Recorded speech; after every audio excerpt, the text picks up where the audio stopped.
Let's mic news at 9। यह है let's mic modern radio और आप सुन रहे हैं न्यूज एट 9 समाचारों के साथ मैं महेश सिंह। अमेरिकी राष्ट्रपति डोनाल्ड ट्रंप ने कहा है कि तेहरान के साथ बहुत अच्छी बातचीत हुई है और डील बहुत जल्द संभव है। ईरान एक 14 पॉइंट अमेरिकी प्रस्ताव की समीक्षा कर रहा है, जिसमें स्टेट ऑफ हॉर्मुज को फिर से खोलना, परमाणु कार्यक्रम पर रोक और प्रतिबंधों में ढील शामिल हो सकती है। पाकिस्तान मध्यस्थता कर रहा है और तेहरान आज या जल्द ही जवाब दे सकता है। हालांकि ट्रंप ने चेतावनी दी है कि अगर डील नहीं हुई तो बमबारी फिर हो सकती है। उधर ईरान ने दक्षिण कोरियाई जहाज पर हमले से इनकार किया है और कहा है कि दोनों पक्ष हॉर्मुज में नौवहन को सामान्य करने और युद्ध समाप्त करने की दिशा में काम कर रहे हैं। We're going to blow them away. We're blowing them away right now. But I built the military in my first term with the help of a lot of great admirals, generals, and everybody else. And I didn't know we'd be using it quite so much, but that's okay, and whatever it is, because in the case of Iran, we're not going to let Iran have a nuclear weapon. And we're not going to let that happen. इस बीच Israel ने Beirut के दक्षिणी उपनगरों में Hezbollah के वरिष्ठ commander Ahmad पालूद समेत कई लक्ष्यों पर हमले किए, जिसमें रडवान यूनिट के कमांडर की मौत हो गई। गाजा में एक हमास नेता के बेटे की भी मौत हुई।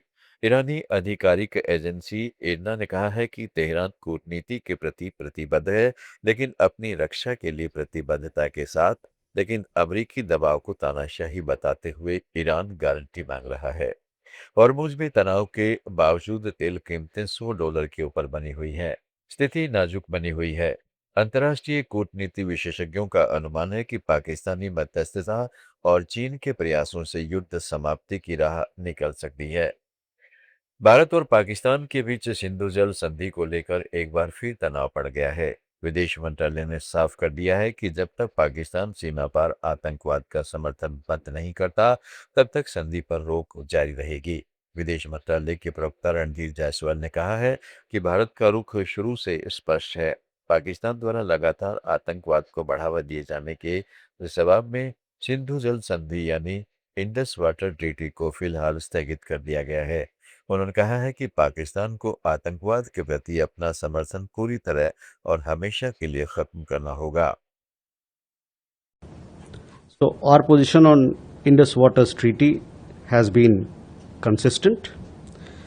IWT, as I had said earlier as well, it stands in abeyance in response to Pakistan's sponsorship of cross-border terrorism.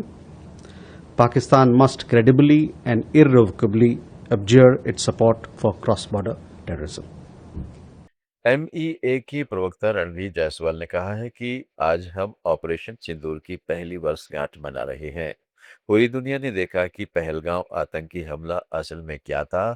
सीमा पार आतंकवाद को बढ़ावा देने के लिए हमने पाकिस्तान को करारा जवाब दिया। भारत के तौर पर हमें आतंकवाद के खिलाफ अपनी रक्षा करने का पूरा अधिकार है।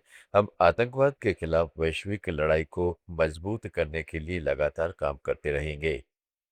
Today, we are marking the first anniversary of Operation Sindoor.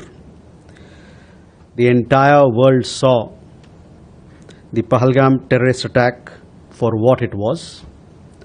We gave a befitting reply to Pakistan for its sponsorship of cross-border terrorism. The world knows that cross-border terrorism has long been used by Pakistan as an instrument of state policy. We in India have every right to defend ourselves against terrorism. We will continue to work to strengthen the global fight against terrorism. Bangladesh के प्रधानमंत्री तारिक रहमान के सामने इस समय सबसे बड़ी चुनौती भारत और पाकिस्तान के बीच विदेश नीति का संतुलन बनाए रखना है।